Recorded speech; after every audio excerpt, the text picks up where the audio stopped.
قال رسول اللہ صلی اللہ علیہ وسلم انہا ستکون فتنۃ، ان قریب ایک بہت بڑا فتنہ رونما ہوگا۔ حضور نے خبر دی فتنے کی۔ حضرت علی فرماتے اس پر میں نے عرض کیا، میں نے عرض کیا مل مخرج منہا یا رسول اللہ، اے اللہ کے رسول اس سے نکلنے کا راستہ کون سا ہوگا؟ دیکھیے یہ لکھا ہوا ایگزٹ، نکلنے کا راستہ، اور عام طور پر آپ نے دیکھا ہوگا بڑے ہالز میں یہ سرخ روشنی ہوتی ہے، اس میں اس کا اہتمام کیا جاتا ہے کہ اگر خدا نہ خواستہ کوئی حادثہ ہو جائے لوگوں کو معلوم ہو نکلنے کا راستہ کون سا، یہ مخرج ہے۔ حضور نے خبر دی کہ فتنہ ہوگا۔ تو دیکھیے میں ایک بات عرض کیا کرتا ہوں، ذرا توجہ کیجئے، ہمارا حال کیا ہے؟ ہم بڑے ریشنلسٹ قسم کے لوگ ہیں، یہ زمانہ ریشنلزم کا ہے۔ اگر ہم ہوتے تو کیا پوچھتے؟ وہ فتنہ کیا ہوگا، کیوں ہوگا، کہاں سے آئے گا؟ ہمارے سوال یہ ہوتے ہیں، کب آئے گا، کیوں، کہاں، کب، کیسے؟ ان سب کی حیثیت علمی سوالات کی ہے۔ بھائی کب آئے گا ایک علم ہے، کیسے آئے گا علم ہے، کہاں سے آئے گا علم ہے، لیکن اصل جو عملی اعتبار سے اہمیت والی شے ہے، بچاؤ کا راستہ کون سا ہوگا محمد الرسول اللہ، یہ بتائیے ہم۔ مل مخرج منہا یا رسول اللہ، حضرت علی نے یہ نہیں پوچھا فتنہ کیا ہوگا، کہاں سے آئے گا حضور، کیوں آ جائے گا، کب آ جائے گا، نہیں، مل مخرج منہا یا رسول اللہ، اے اللہ کے رسول یہ بتائیے کہ جب وہ فتنہ رونما ہوگا تو نکلنے کا راستہ کون سا ہوگا؟ اس کا جواب ہے، ارشاد فرمایا محمد رسول اللہ نے، کتاب اللہ، اللہ کی کتاب ہے وہ مخرج، یہ کتاب ہے کہ جس کو تھامو گے تو فتنوں سے محفوظ رہو گے۔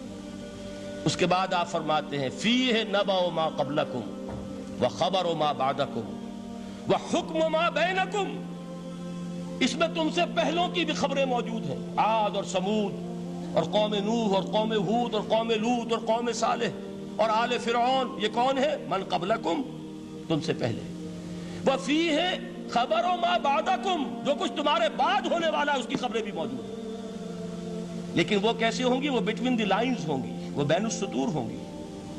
ان کے لیے انسان کو، آپ کو معلوم ہے کہ عبارت میں سطور ہوتی ہیں اور ایک درمیان میں ہوتا ہے، ان کے کچھ لکھا ہوا نہیں ہوتا۔ You have to read between the lines۔ قرآن میں بعد میں آنے والے حالات بھی درج ہیں، لیکن اس طرح نہیں جیسے کہ پچھلے حالات درج ہیں۔ اس کے لیے ذرا ان ڈیپتھ پونڈرنگ اوور، غور و فکر اور تدبر کی ضرورت ہوگی۔ وَحُکْمُ مَا بَيْنَكُمْ، اور جتنے اختلافات تمہارے اندر پیدا ہوں گے تا قیام قیامت، ان سب کا فیصلہ بھی اس کتاب میں موجود ہے۔ وَهُوَ حَبْلُ اللَّهِ الْمَتِينُ وَهُوَ الذِّكْرُ الْحَكِيمُ، یہی تو ہے وَهُوَ الصِّرَاطُ الْمُسْتَقِيمُ، سیدھا راستہ، اور کون سا؟ یہی قرآن تو ہے۔ ہر رکعت میں کہتے ہو اهْدِنَا الصِّرَاطَ الْمُسْتَقِيمُ، اور قرآن دیا ہوا ہے اس پر غور نہیں کرتے۔ عجیب تماشا ہے ہمارا، نماز کی ہر رکعت میں اهْدِنَا الصِّرَاطَ الْمُسْتَقِيمُ، اور حضور فرمایا وَهُوَ الصِّرَاطُ الْمُسْتَقِيمُ، صراط مستقیم یہ قرآن ہی تو ہے۔ الذکر الحکیم یہ قرآن ہی تو ہے۔ وَهُوَ حَبْلُ اللَّهِ الْمَتِينُ، اور یہی ہے اللہ کی مضبوط رسی۔ آپ نے قاری صاحب سے وہ آیات سنی سورہ آل عمران کی، وَاعْتَصِمُوا بِحَبْلِ اللَّهِ جَمِيعًا وَلَا تَفَرَّقُوا، اللہ کی رسی کو مضبوطی سے مل جل کر تھامو اور تفرقے میں مبتلا نہ ہو۔ تفرقہ ہوگا تو کیا ہوگا؟ تمہاری ہوا اکھڑ جائے گی۔ آج آپ کو معلوم ہے دول عرب اگر یہ یکجا ہو جائیں، ایک دن کے لیے اسرائیل قائم نہیں رہ سکتا، امریکہ نہیں، امریکہ کا باپ اسے قائم نہیں رکھ سکتا۔ اگر امت عرب ہی جمع ہو جائے، عالم اسلام تو بڑی شے ہے، جو وسائل ان کے پاس ہیں، جو اللہ تعالیٰ نے ان کو نعمتیں عطا فرمائی ہیں، لیکن افتراق، انتشار، اختلاف، جتھے بندی، گروہ بندی، دھڑے بندی، اس نے اسرائیل کا خنجر ان کے سینے میں پیوست کیا ہوا ہے۔ اس لیے کہ فَتَذْهَبَ رِيحُكُمْ، اگر تم اختلاف کرو گے تو تمہاری ہوا اکھڑ جائے گی، آج وہ ہوا اکھڑ چکی ہے۔ تو فرمایا وَاعْتَصِمُوا بِحَبْلِ اللَّهِ جَمِيعًا وَلَا تَفَرَّقُوا، اللہ کی رسی کو مضبوطی کے ساتھ مل جل کر تھامو اور تفرقے میں مت پڑو۔ حضور فرما رہے ہیں وہ اللہ کی رسی کون سی؟ ہوا حبل اللہ المتین، یہی قرآن ہے اللہ کی مضبوط رسی۔ علامہ اقبال نے کیا خوب کہا ہے، علامہ اقبال نے قرآن اور حدیث کے حقائق کو جس طریقے سے اشعار کا جامع پہنایا ہے، وہ تو خود کہتے ہیں گوہر دریائے قرآن سفتام، میں نے قرآن مجید کے دریا سے موتی نکال کر اپنے اشعار کے اندر میں نے چن دیے ہیں، میرا کام اور کچھ نہیں ہے۔ موتی کوئی بھی غواص پیدا نہیں کرتا، دریا کی گہرائی سے نکال لاتا ہے۔ یہ میری حکمت نہیں ہے جو میرے اشعار میں ہے، یہ میں نے قرآن مجید کے دریا میں غوطہ زنی کر کے اس سے یہ موتی نکالے، گوہر دریائے قرآن سفتام۔ اب دیکھیے اسی حدیث کے اس ٹکڑے کو کیسے شعر میں لائے ہیں۔ از یک آئینی مسلمان زندہ است، پے کرے ملت سے قرآن زندہ ہست۔ مسلمان کی زندگی تو ایک آئین کے بدولت ہے، یہ آئین قرآن، جو کہا تھا کبھی قائد اعظم مرحوم نے جب پوچھا گیا تھا کہ آپ کے پاکستان کا دستور کیا ہوگا، کیا فرمایا تھا یاد کیجئے کہ ہمیں کسی نئے دستور کی ضرورت نہیں، ہمارا دستور 1400 برس پہلے طے ہو چکا ہے۔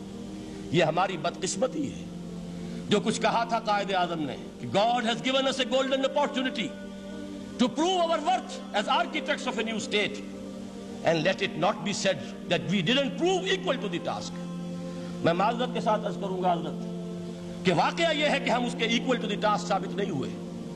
قائد اعظم کا دیا ہوا پاکستان آج دنیا میں موجود نہیں ہے، اس کا ایک حصہ اپنے نام سے دستبردار ہو کر بنگلہ دیش بن چکا ہے، اس نے اپنی تاریخ کو خیر بات کہہ دیا ہے، حالانکہ مسلم لیگ کی جنم بھومی ڈھاکہ ہے۔ 1906 میں ڈھاکہ میں مسلم لیگ نے جنم لیا تھا، اور اگر وہ صرف ہم سے علیحدہ ہوتا یہ گہرا صدمہ ہوتا، لیکن یہ کہ اس نے جب نام بدلا ہے در حقیقت اس نے اپنے تاریخ سے، اپنے پس منظر سے استعفیٰ دیا ہے۔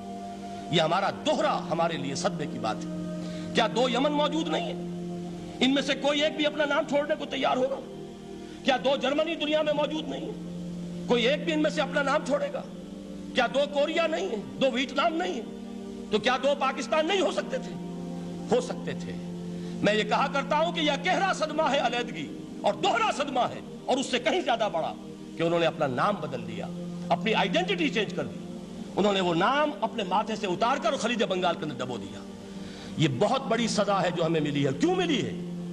کہ ہم نے 25 برس تک اس قائد جس کو کہا تھا کہ وہ ہمارا آئین ہے، اس کو آئین نہیں بنایا۔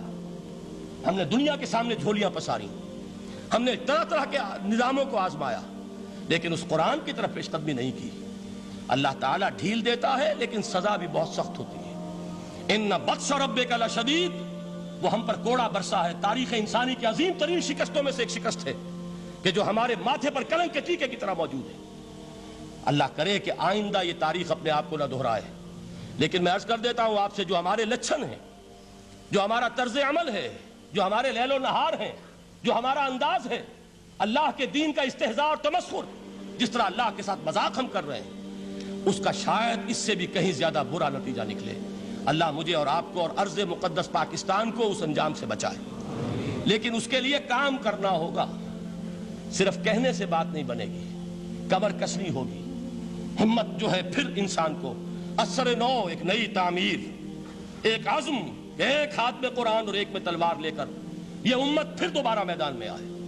بہرحال عرض یہ کرنا تھا، اقبال کہتا ہے از یک آئینی مسلمان زندہ است، پے کرے ملت سے قرآن زندہ ہست، ماں ہما خاک و دل آگاہ اوست، اعتصامش کن کہ حبل اللہ اوست۔ تامو اس کو مضبوطی کے ساتھ، حبل اللہ یہی قرآن ہے۔ یہ یک آئینی اور پیکر قرآن کی زندگی، پیکر ملت کی زندگی جو ہے اس قرآن کی بدولت ہے۔ تو حضور نے کیا فرمایا؟ فتنے سے بچنے کا راستہ کون سا ہے؟ کتاب اللہ فیہ نبأ ما قبلکم وخبر ما بعدکم وحکم ما بینکم وہو الصراط المستقیم وہو حبل اللہ المتین وہو الذکر الحکیم۔ ایک 3 جملے اور سن لیجئے۔ هو الذی لا یشبع منہ العلماء ولا یخلق عن کثرت الرد۔ یہ قرآن وہ شے ہے جس سے اہل علم کبھی سیر نہ ہو سکیں گے۔ ولا تنقضی عجائبہ، اس کے عجائب کبھی ختم نہیں ہوں گے۔ یہ ہیروں کی وہ کان نہیں ہے کہ جو کبھی خالی ہو جائے کہ سارے ہیرے نکل چکے، اب مزید ہیرے نہیں ہیں، نہیں، علم اور حکمت کے ہیرے اور ہدایت اور حکمت کے موتی اس میں سے ابد الآباد تک نکلتے رہیں گے۔ ضرورت صرف کھودنے کی ہے۔ میں نے وہ لفظ استعمال کیا تھا، آج کا قرآن کھودنا ہوگا، آج کی ہدایت اس قرآن سے نکالنی ہوگی۔ قرآن جب نازل ہوا آن دی سرفیس، بالکل ظاہر وہ تھی اس کی ہدایت جو اس دور کے لیے ضروری تھی۔ ہمیشہ کی ہدایت اس کے اندر رکھ دی گئی ہے، اس میں مضمر ہے، اس میں چھپی ہوئی ہے، اس کے لیے تدبر کی ضرورت ہے۔ کتاب انزلناہ الیک مبارک لِيَدَّبَّرُوا آیَاتِهِ وَلِيَتَذَكَّرَ أُولُو الْأَلْبَابِ، لوگ تدبر کریں، اس کی گہرائیوں کے اندر غوطہ زنی کریں۔ لا تنقضی عجائبہ، اس کے عجائب کبھی ختم نہیں ہوں گے۔ ولا یشبع منہ العلماء، اہل علم کبھی اس سے سیر نہیں ہوں گے۔ آپ کو سخت بھوک لگی ہوتی ہے اور کھانا کھانے کے تھوڑی دیر کے بعد اب آپ کا ہاتھ رک جاتا ہے، سیر ہو گئے، بہترین کھانا ہے لیکن نہیں کھا سکتے۔ اگر عام حالات میں وہ آتا تو کبھی نہ چھوڑتے، لیکن اب وہ آپ کا میزبان کہہ رہا کچھ اور لیجئے، تناول فرمائیے ذرا یہ بھائی نہیں میں اب بھر چکا، یہ آپ کہتے ہیں کہ نہیں؟ حضور فرمایا یہ قرآن وہ شے نہیں ہے جس سے اہل علم کبھی سیر ہو سکے، ان کی پیاس بڑھتی چلی جائے گی، ان کے اندر quest of knowledge, search for wisdom بڑھتی چلی جائے گی۔ کبھی بھی انسان یہ محسوس نہیں کرے گا کہ مجھے جو لینا تھا میں لے چکا، بلکہ یہ کہ جیسے جیسے قدم آگے بڑھیں گے تہذیب کے، تمدن کے، علم کے، اتنے ہی قرآن جو ہے وہ آگے بڑھتا چلا جائے گا ہر دور کی رہنمائی کے لیے۔ لا تنقضی عجائبہ ولا یخلق عن کثرت الرد، بار بار کے پڑھنے سے اس پر بوسیدگی طاری نہیں ہوگی۔ دنیا کی اور کتابیں ہیں، ایک دفعہ پڑھ لیں گے، دو دفعہ پڑھ لیں گے، تین دفعہ پڑھ لیں گے، چار دفعہ پڑھ لیں گے، پھر جی نہیں چاہے گا۔ لیکن یہ کتاب وہ ہے، امام شافعی کا میں واقعہ آپ کو سناتا ہوں۔ وہ یہ کہتے ہیں کہ ایک مرتبہ میرے ذہن میں یہ سوال آ گیا کہ اجماع کے لیے بھی قرآن مجید میں کوئی سند ہے، دلیل ہے؟ سب مانتے ہیں کہ اجماع جو ہے سورس ہے قرآن کے اسلامی قانون کی، جس پر کہ امت کا اجماع ہو جائے۔ تو کہتے ہیں میں نے 300 مرتبہ قرآن پڑھا اول سے آخر تک، صرف اس دلیل کی تلاش میں۔ 300 مرتبہ مجھے نہیں ملی، 301ویں مرتبہ جب پڑھ رہا تھا مجھے روشنی مل گئی۔ وہ یبتغی غیر سبیل المومنین کے جو الفاظ آئے ہیں، نولہ ما تولی ونصلہ جہنم، جو کوئی شخص مسلمانوں کے راستے کو چھوڑ کر کوئی اور راستہ اختیار کرے گا ہم اسے اسی کے حوالے کر دیں گے اور جہنم میں پہنچا دیں گے۔ معلوم ہوا مسلمانوں کا جس پر اجماع ہو جائے اس کو بھی ایک سند حاصل ہے۔ یہ مسلمانوں کا مجمع علیہ ایک راستہ ہے، اس کو بھی ایک سند اور دلیل کی حیثیت حاصل ہے۔